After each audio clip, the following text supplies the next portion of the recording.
Hi, and welcome to the Truth About Fantasy Football, as presented by thegruelingtruth.net.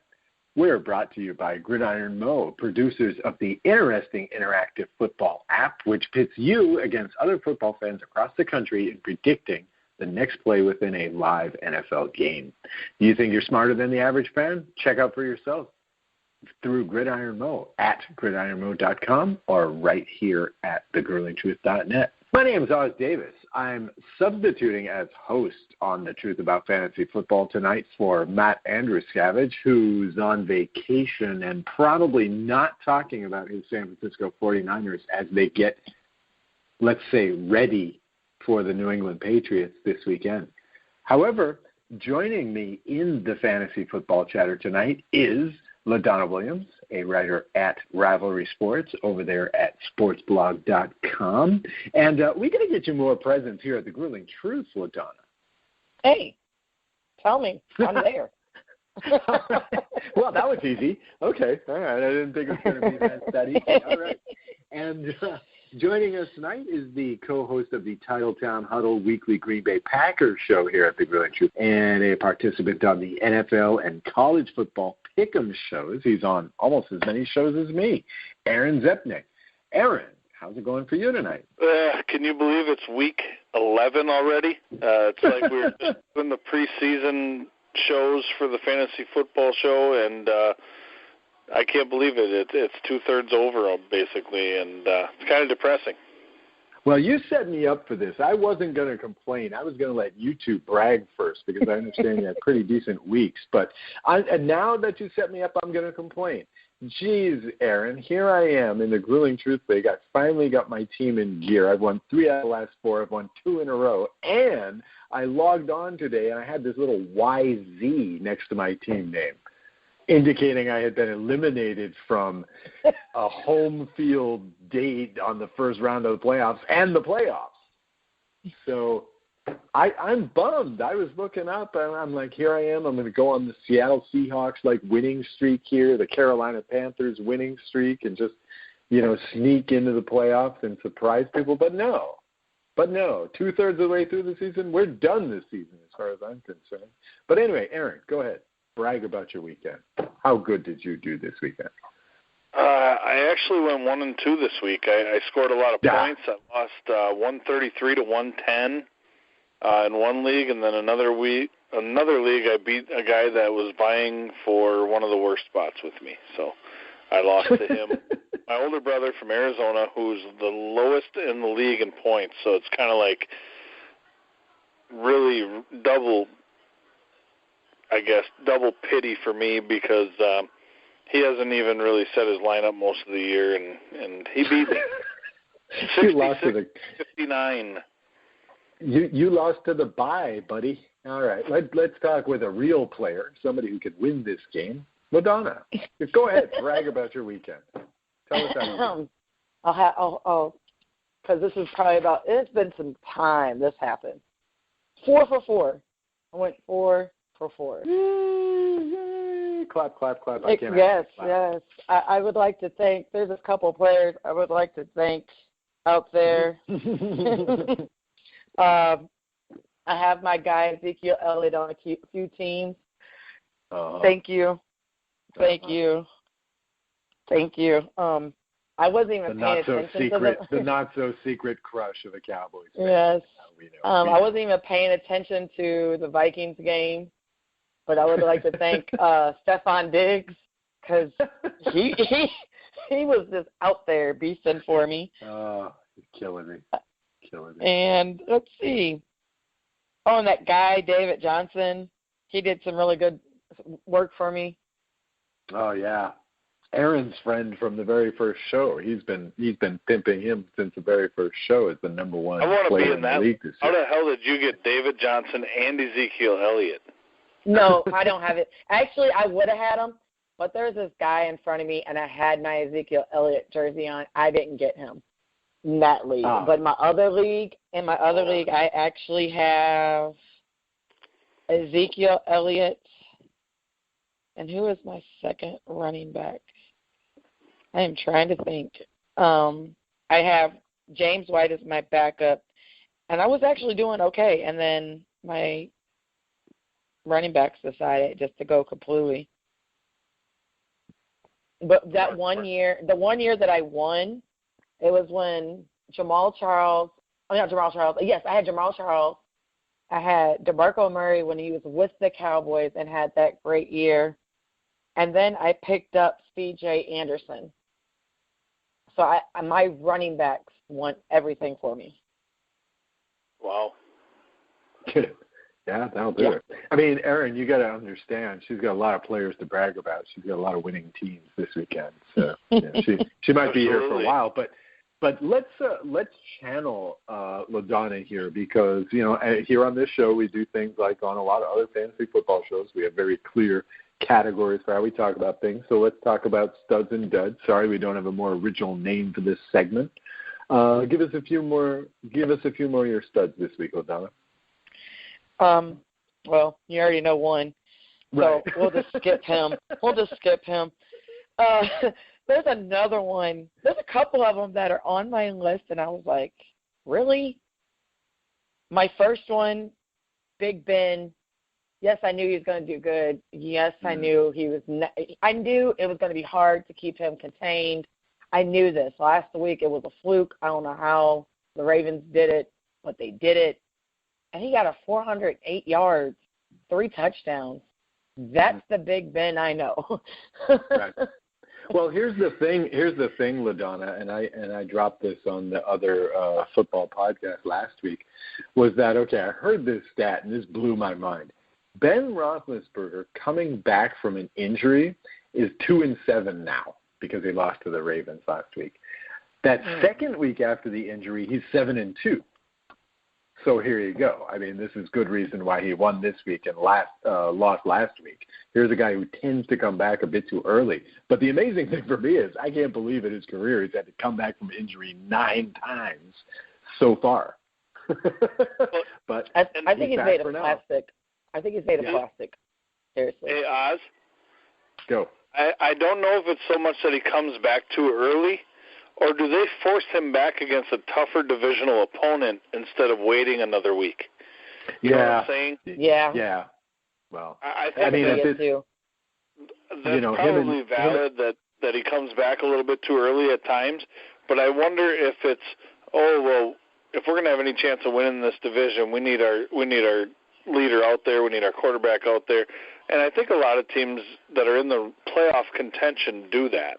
I think a lot of teams try to get their star quarterback back in time for divisional games, and they kind of work around the bye weeks and opponents, I think. And, I think that's probably what is the case with Big Ben. Well, at this point, he and Tomlin have been together so long, they basically share the same brain on this stuff. So I'm sure it's some half dozen of one, 6 of the other. I'm sure that's going on. But, yeah, you're probably right, Aaron. This is probably a groupthink effort, let's say. Okay, LaDonna, you got more? Yes. Give us more. Okay. Tampa Bay's defense. Because no one was going to say it. No one was going to say it. So I have to be the person to throw it out there. They made Cutler look like Cutler, and they destroyed him. Because no one was expecting Tampa. Don't get me wrong, I expected Tampa Bay to win. But I did not expect their defense to look like a defense, and they did. They got a pick 6. I think they made him cough up the ball like 4 or 5 times. Tampa Bay's defense. And then, I'm sorry for the Green Bay Packers fans that are on this line, but Marcus Mariota, 295 yards and 4 touchdowns. No, wait, how many points did they score, Aaron? How many points did the Titans score? All I want to say is the Green Bay Packers may be the first team in NFL history to think they have 4 byes in a season. And they lose 3 of them. Yes. And how did you allow a running back to throw a touchdown? Yeah, I didn't play. I didn't allow it. What I will say, though, is this. I'm going to talk about this more on the NFL Pick'em show, as I'm sure Mr. Goodpasture will love to bring this up. I honestly have been a Mike McCarthy supporter. He's good, but he's not a great coach. My opinion is the Packers are lacking three things right now. Discipline. You saw some undisciplined penalties, which is uncharacteristic of this team. You are lacking assignment, sure assignment knowledge.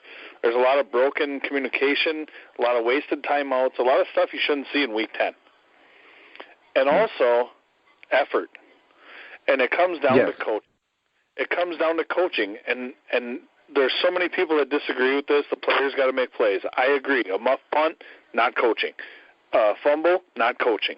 Interception, not really coaching. But when you get a gift of an onside kick at midfield and you do nothing with it, and you start slow, and you give up 4 straight touchdowns, I'm sorry, but that's schematic. That's game plan, that's scheme, that's effort, and it's all a direct reflection on the conservativeness, the bland, boring personality that is leading this team. They are not playing with any emotion, any passion, any effort, and I think that stems from the top down. So, there. And you need a running back. And you need a running back. Yeah, I was going to say, what about the running game? Right, we won't give it to them anyway. Yes. Yeah. Yes. And then another guy, another shocker, because it came from a team that doesn't have running backs, is Ryan Matthews. Ryan Matthews showed up last week, 109 yards, 2 TDs. Who would have thought? Not me. I didn't think. I traded him like 4 weeks ago. I actually called that one with a guy at work, and I know it wasn't on one of these shows, but he actually was trying to trade for Darren Sproles, and I said, dude, Matthews is the guy there. And, yeah, Sproles and Kenyon Barner and some of these other guys get touches, but Ryan Matthews is still the number one back. He can catch the ball out of the backfield. When he's healthy, he's one of the top 10 backs in the league. Mm-hmm.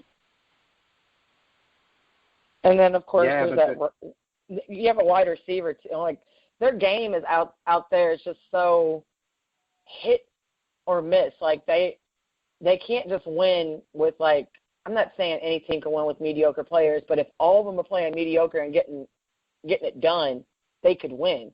But because they don't play, it's either they play just completely awful as a team or they play completely great. There's, like, no in-between for the Eagles.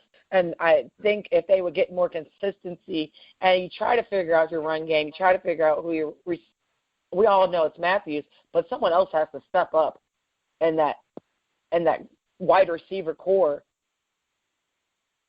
if they want to win. Because it's not going to be Matthews every week. So exactly. As we've seen. So, I think. And both Matthews, Ryan and Jordan Matthews have been inconsistent this year, and I think that's why Philly looks inconsistent. You got Zach Ertz, you got Nelson Aguilar, you got the guy that they traded for from Tennessee, Beckham Green, who hasn't been, I don't think, as much of a contributor as they thought. Green Beckham. And Carson Wentz, let's face it, he's a rookie, and he's not Dak Prescott. So he's had his ups and downs, and I think that's to be expected with a rookie. I will say this. I would pick Carson Wentz over Blake Bortles next year.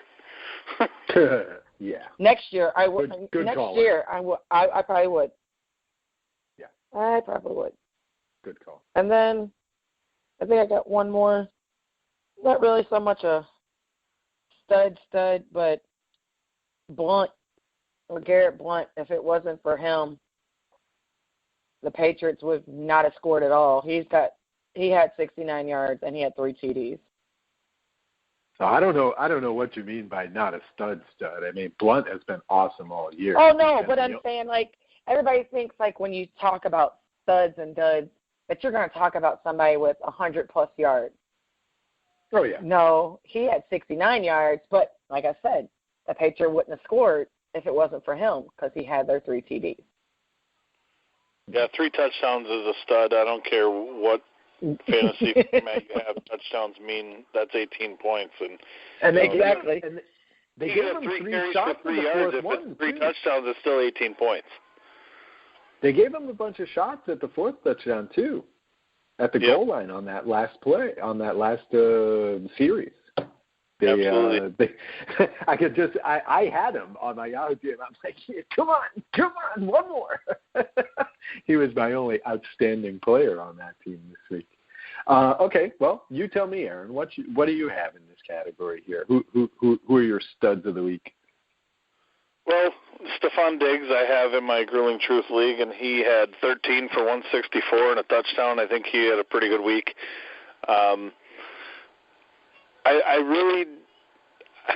It's hard to figure out New Orleans for me. One week it's Willie Snead, another week it's Cooks, another week it's Michael Thomas. But Drew Brees, I mean, I've loved the guy ever since he was with San Diego, and he is a fantasy quarterback that I would take top 3 every year. Brady, Rodgers, Brees, and I know that Cam Newton had a good year last year. I know that there's the Andrew Lucks, the Matthew Staffords and such, but Brees is one of the most steady hands at quarterback for fantasy points, and to me, he's been a stud, and I'm one of the reasons I'm 8-2 in the Grueling Truth League. So, how about we touched on Mariota and DeMarco Murray, touchdown pass and a 75-yard touchdown run. Pretty much every Delaney Walker had a beast first half. Yeah, I was going to say Delaney. Tight end. Yeah. Pretty much every Delaney time. Walker is important as a stud this weekend going forward because, again, I said it a few weeks ago, and I'm being proven right. This Tennessee offense is only going to get better as the season goes. And guess what that means? Aside from Mariota, there are guys on Tennessee that you haven't been thinking of this year that are going to rack up stats. Look, I've had Rashard Matthews now seemingly out of desperation since about a month and a half ago, and he's treated me very well since then. He's gotten a touchdown in almost every one of those 6 games, I think 4 or 5 of them. So, there are a lot of legitimate threats on Tennessee, and this week it was Delaney. This week Rashard Matthews had a decent game as well. So, Titans are in the future. He had a decent game, but yes.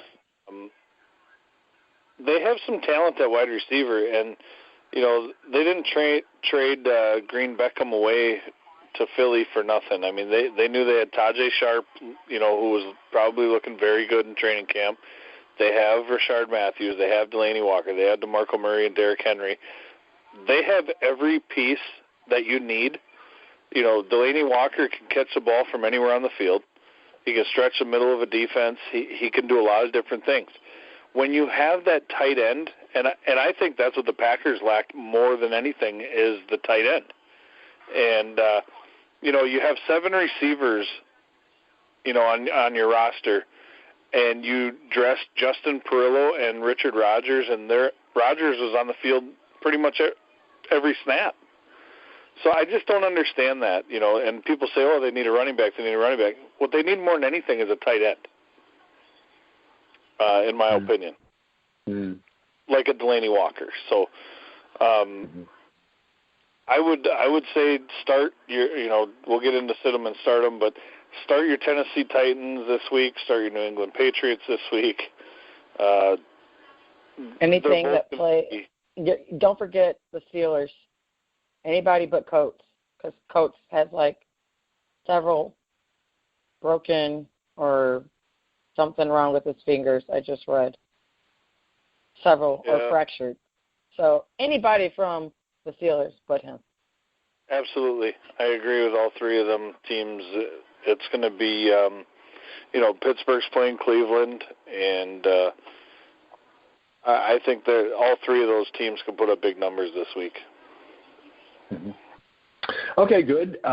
You guys have basically covered everybody that I wanted to talk about. I just wanted to. Well, I mean, you could throw in a few others, right? Okay. Here is my. I think twice this year I've been able to cash in on this guy in a positive way. Steve Smith Sr. Now, here's a guy, he doesn't pop up that often anymore, but when this dude is matched up against an inferior, inexperienced defense, he suddenly becomes the go-to guy. He did it in week 3, and he did it last week against Cleveland. Yeah, he becomes the number one receiver on that team as soon as he gets a secondary he can pick on. So I'm not very intimate with the Ravens' schedule for the rest of the season, but if they get a couple of, shaky secondaries, throw in Smith as a flyer. Try him on DFS. He got me a crazy amount of points in DFS in week 3 or 4 or something like this season. He'll pick on those weak defenses. The only other thing I wanted to say is that I basically faced an all-star team. My team was pretty good. I had a bunch of these guys we're talking about. I had Dak Prescott, I had Matthews, I had Smith, and I had Blunt and Bennett out there. Oh, I also had Rams defense. Rams defense and Jets defense, as I pointed out, they were both studs for me in various leagues. So that's my self-congratulations for sitting through that 9-6 game, which I did this weekend. But the team that I was facing with these guys, these poor guys, these plucky bunch of fellows scoring me double-digit points, I was facing Marcus Mariota, Demaryius Thomas, David Johnson, Delaney Walker, 27.4 points in a friggin' PPR league. This is who I was up against. So I didn't have a chance. It was terrible. I'd like to, since it's almost time for Festivus season, I would like to do the airing of the grievances.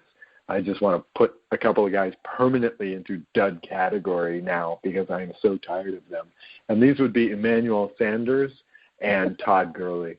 And I feel real bad about putting Todd Gurley in the doghouse. I don't. No, the man is trying so hard, but he's I know, but I agree. It's not him. It's not him. It's his line or lack thereof, which we should say.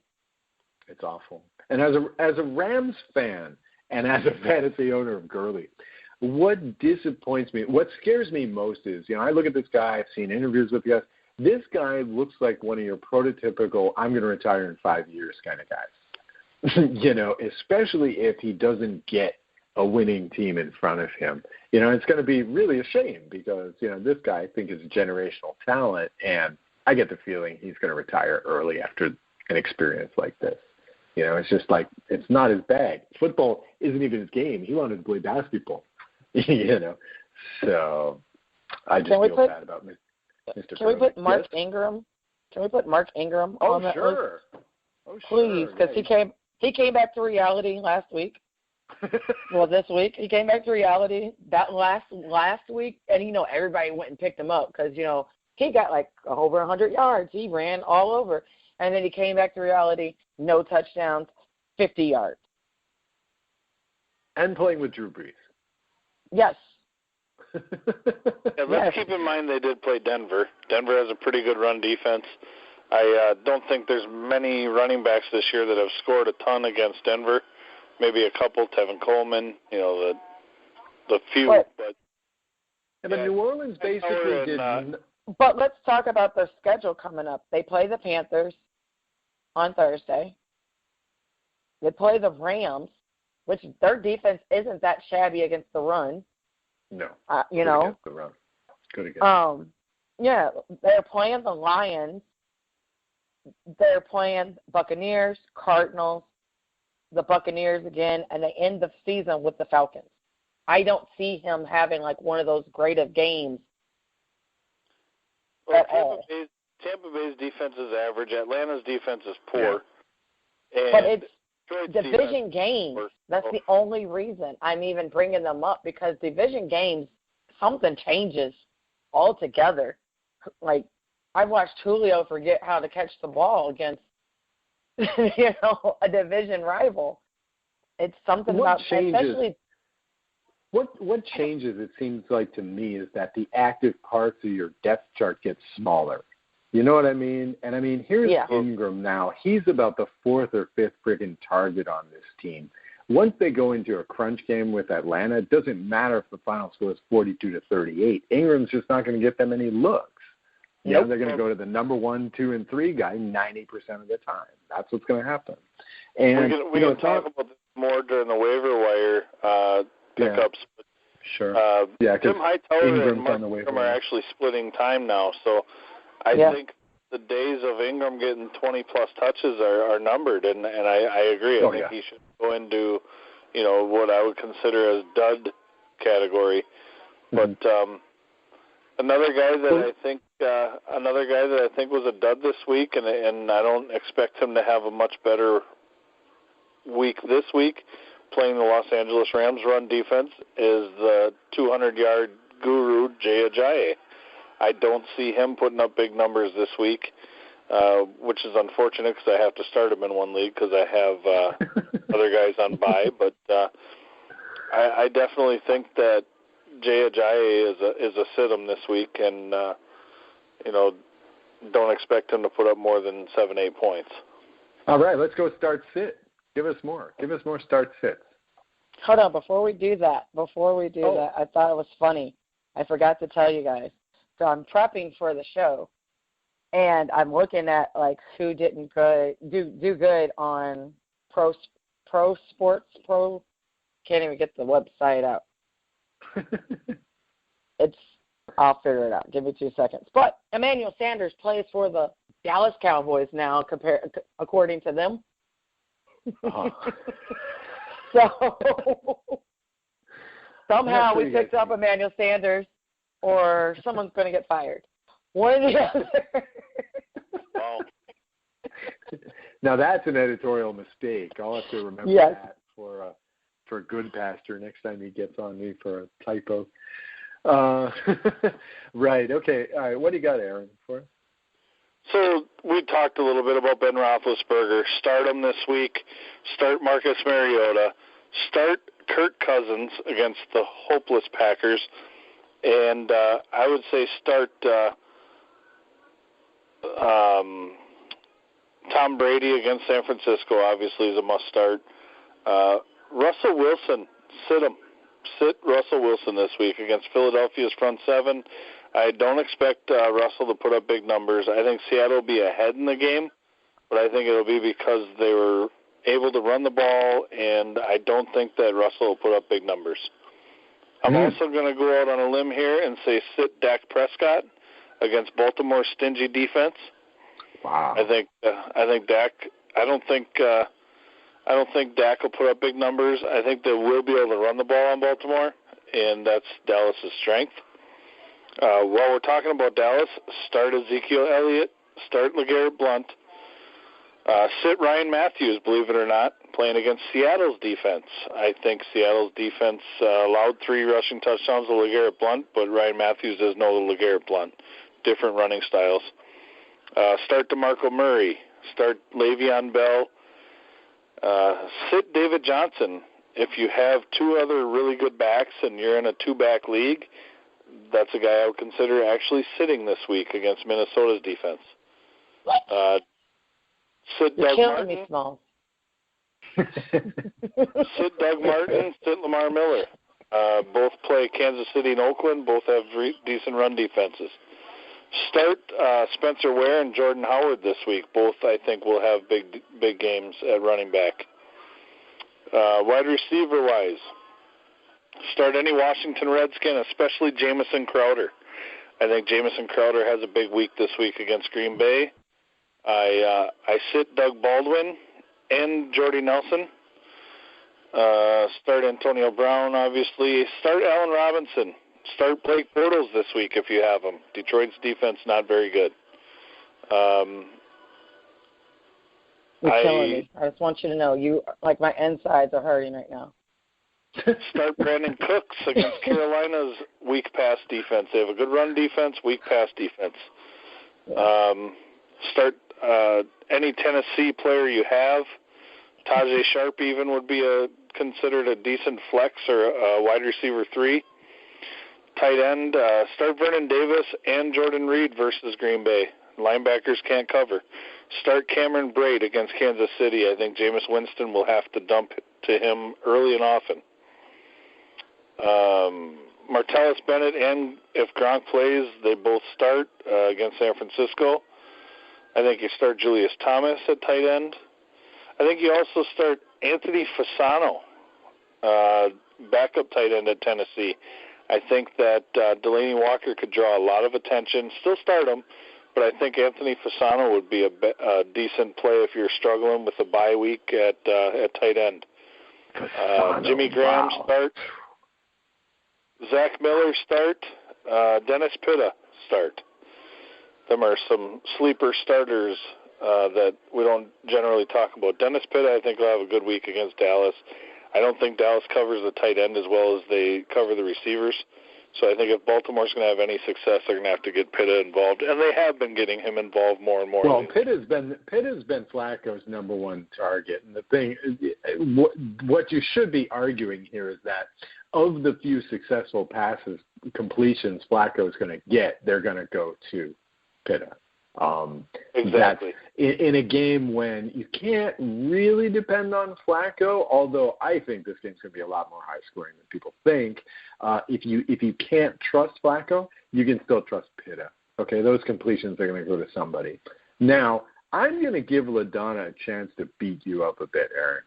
I'd like to beat you up too a bit, but I'm going to go to LaDonna. But I have one additional question that I wanted to give to our resident Cowboys fan. Ooh, and it hurts me to say that. And that is this, LaDonna. Cole Beasley, through the first 8 games, caught at least 50 yards in receptions. Now, he was the only player in the NFL to do that. Now, last week, he only got, I think, 33 yards on 5 catches, I want to say. Yeah, but for me, the really scary part was he also had 9 targets, which was the most he's gotten since week 1. So that's the most misses he's had. Now, I just wanted to know, is this just an off game, or is it a sign that going forward he's going to be less involved with the Cowboys? But you need to defend your boys. First, let me answer that question, because I was having a fit, but then I thought about it. Last couple weeks, Des Bryant hasn't been Des Bryant. And so when you're looking at the tape, I'm not saying you're not going to cover Des, but who are you going to cover more if you looked at tape? Des Bryant. Let's say the Des cut. Right now, it would be Witten and Beasley. Not saying you forget all about Bryant, but if you're looking at his 2 main favorite targets, it's been Witten and Beasley, and that's what they did. They gave up yardage, obviously, to Bryant, but Beasley has been one of those sleeper targets that people have been sleeping on, and they did their homework. I think it's just a fluke. I hope it's just a fluke. I will be at the game on Sunday, so that. Interesting assessment. I like that. You're killing me on this David Johnson. I actually have him starting this week. It's one of those teams. Defense is one of the best run defenses. I do think David Johnson is a must start no matter what. Unless you have, if you have Blunt and you have, let's say, another running back that's playing a cream puff defense. Say you have Bell. I have Blunt and Johnson. Okay, so who's your third? Who's my third? Right now, actually, I just picked up. Then you start Johnson and Blunt. If you're picking up waiver wire guys. No, I picked up Seattle's new running back just due to the fact that I had Christine Michaels and they decided to let him go. Procise? Yeah, I picked him up. Even though coming back this week, so start. I know.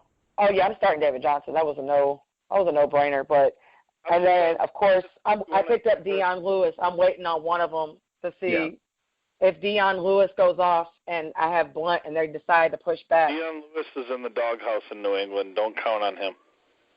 Hey, but he was healthy last week, a healthy scratch basically. It was a coach's decision to sit him out and not dress him. He's because he had been on the pup. Yeah, but he's back and he's eligible. I read a thing on Flea Flicker, Oz, that Deion Lewis was healthy and ready to play, but Bill Belichick decided that he was rolling with Blunt and James White. Probably because they're the guys he could count on, and I believe this is a contract year for Deion Lewis. So rather than, pay him a bunch of money, they're going to sit him on the bench. Bill Belichick's a genius when it comes to this stuff. Oh, yeah. Yeah, he is. But a couple of my starts, since Jeffrey is out for 4 games, who knew? Meredith is a must start. And he's a sleeper pick because a lot of people, I've argued with a lot of people to pick up this Meredith kid. Yes, it's been hit or miss, but I don't blame him. I blame that quarterback situation. But once he gets the ball, he goes off. So he is actually one of my waiver wire pickups and my must start for that team. Of course, like I said earlier, if you have anybody that's not named Sammy Coates that plays for the Steelers, play them all. Oakland's defense this week, yes, they're playing in Mexico against the Texans. I actually think they're going to have a good game against them. Starks is a good must start, I really think, because they need him. They need him like we need air. So I think they're going to just try to feed him. And it was funny that you said Julius Thomas and Cousins. I actually have them I call my start at your own risk category. And I have Cousins, Palmer, and Julius Thomas as my start at your own risk. We might need to start using that list more because there's a few names. The Surgeon General has determined that certain players maybe has it. Yes, he does. Well, we're going to listen to me this week because I won all 4 games. That's right. I'm listening. But a couple of sits, we already spoke about Gurley. Any Ravens running back, I wouldn't start them. Like I said, Sammy Coates, don't start him. Kyle Rudolph, I actually have him as do not start. And this one hurt, and I can't believe I'm saying it, but I had to do some research. Jason Witten, do not start him this week. Ravens have – yeah. The only reason I say that because the Ravens have the second fewest points given to tight ends. Yeah, they're deadly against tight ends. They are. Yeah, so. But it's Witten. I know it's Witten, and I love Jason. He's Gronk of the South. And guess what? I'm probably still going to start him. But still, listen to me. I might regret it at the end. But, yeah. Like you've already said, Ryan Matthews, Jameis Winston, I don't think he's going to be a great this week. And that's like the rest of my – of course, if you have – it's so hard to pick one player from New England to say they're not going off. Start them all. Exactly. I want to say start them all. I want to say start them all, but then, of course, there's going to be like – and it always happens to Edelman. I don't know why. Can we figure that? We need to figure out why. They start off, and they're going, and they're doing good, and you're thinking everybody's going to get the ball, but everybody else but Edelman gets the ball. But like I said, the 49ers, it's a must start if you have a New England, if you have the Steelers, any players from the Steelers, it's a must start. And, of course, the Titans. Who would have thought we would have said that? But if you have anybody from the Titans, start them too. Mm-hmm. Absolutely. Yeah, pretty good. I want to take this opportunity, though, to pick on Aaron a little bit. Aren't you a bit scared of this Seattle offense at all? I've been beating this drum now for the past 2 years. This is what Pete Carroll does, and this year it's only been exacerbated by Russell Wilson being injured. But first half of the season, real slow, letting guys get into place, figuring out who's who, whatnot. Second half, steamroller, team built for the playoffs. I think last week's win against New England was, that's what I predicted on that NFL show. If they win this game, this is the switch that they flipped, and now they're on search and destroy mode. The thing that I think makes Seattle scary is Cam Chancellor's back. They're starting to find ways to get Jimmy Graham involved. They're going to have Rawls back. They're going to have a 3-headed rushing attack. You know, and one of the problems they've had with the passing game in general this year is no rushing attack. Well, if all of a sudden they have Rawls, and by all accounts, you know, according to Seattle media, Rawls is going to be a big part of this offense. That's going to be a nice, balanced offense with, again, that scary defense. I like starting my Seahawks this week. I might even be desperate enough, you know, because I haven't been playing that well, to start Rawls. A lot of people are worried he's going to be in a timeshare, but I'm not drinking that Kool-Aid yet. I'm not sure that you know, Procise is going to eat up all of Rawls' carries and touches. So I don't know. I like the Seahawks this week. I'm starting my Seahawks. I like Rawls if he is healthy and he comes back and he gets half or more of the touches. The problem with that is they've been doing so well with Procise and Michael. I could see them still splitting carries, but I think Michael's a little banged up. And I don't think Russell Wilson's still right. New England's defense is not very good. No, it's not. They just traded Collins, their best linebacker and pass rusher, away to the Cleveland Browns a couple weeks ago. I think that there's, you know, New England's able to be scored on. And I think Seattle is just efficient enough to edge out that game, which they did. However, they face a better defense this week. Philadelphia has a much better front seven than New England. And I think that they'll get after the quarterback a little bit. And Russell Wilson is still not 100%. He's not run the way he used to. And I don't think that they'll put up a lot of fantasy points this week. I really don't. Interesting. Okay, a bit of a conflict there. We're going to speed things up just a little bit because we're running up against time here. I just wanted to point out a lot of discussion about which Patriots to start. Start Bennett. Gronk does not have the, cracked rib or punctured lung that they were reporting today. He does have a bruised lung. He might even play in the next game, but there's no way the Patriots are going to get crazy with this guy. He won't be on the field the majority of the snaps. And look, Bennett is a top 10 tight end, even with Gronk on the field. Some games, a lot of games he's not doing statistical things, but a lot of games he'll reward you anyway. So you're definitely going to start Bennett. I've already heard today, we're recording this on a Monday, I've already heard that Larry Fitzgerald's injury, which he did not return to the game with, is not serious. He's already back at practice. So he's going to play, and the Cardinals are looking a lot better because of it, I think. That's all I've got. So let's move real quick and talk about waiver wire. The good news, I guess, is that the pickings are really slim out there. You guys have already mentioned a few names. I like, because of the Cleveland factor, I like Jesse James, who's out there in 89% of leagues. Now, here's a guy, he's only scored in double digits about once every 3 or 4 weeks or so. But, hey, it's Cleveland. They might dig deep into the stat sheet for this guy. Jesse. I like Jesse James is fantastic. I play him faithfully. I don't even care who it is. I think I had him playing against. I think I had him playing against us.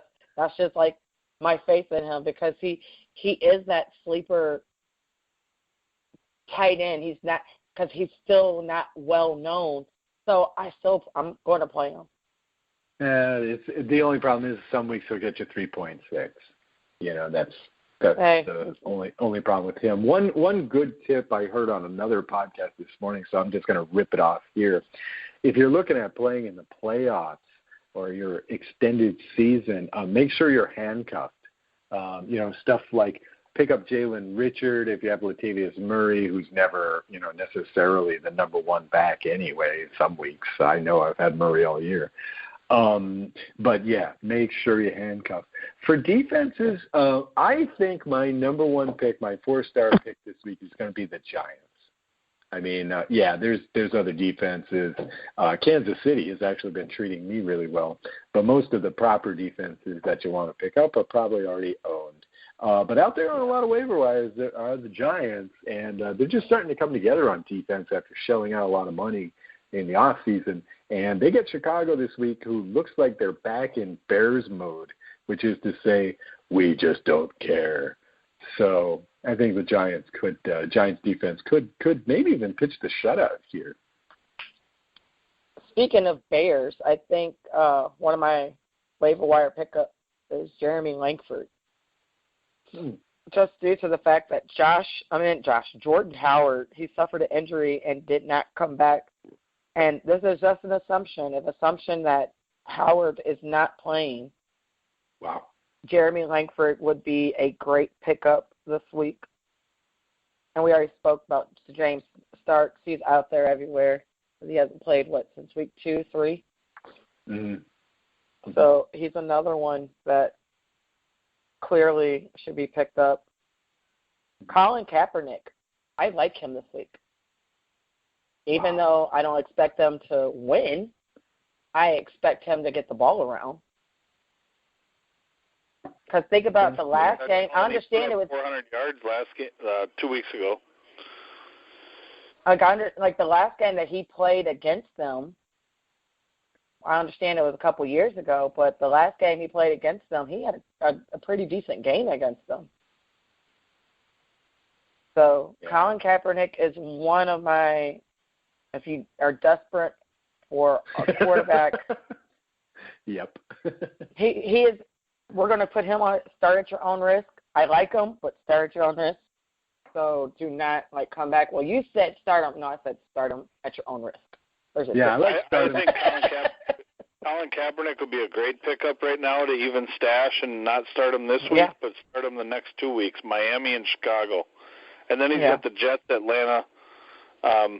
I think that Colin Kaepernick would be a steal right now if he's available in your league because of the fact he put up 31 and 26 in the last 2 weeks. It's pretty darn good for a guy that hasn't played all year. And I think I called it on our preseason show, Oz, that if he got the starting job, he would be a good steal.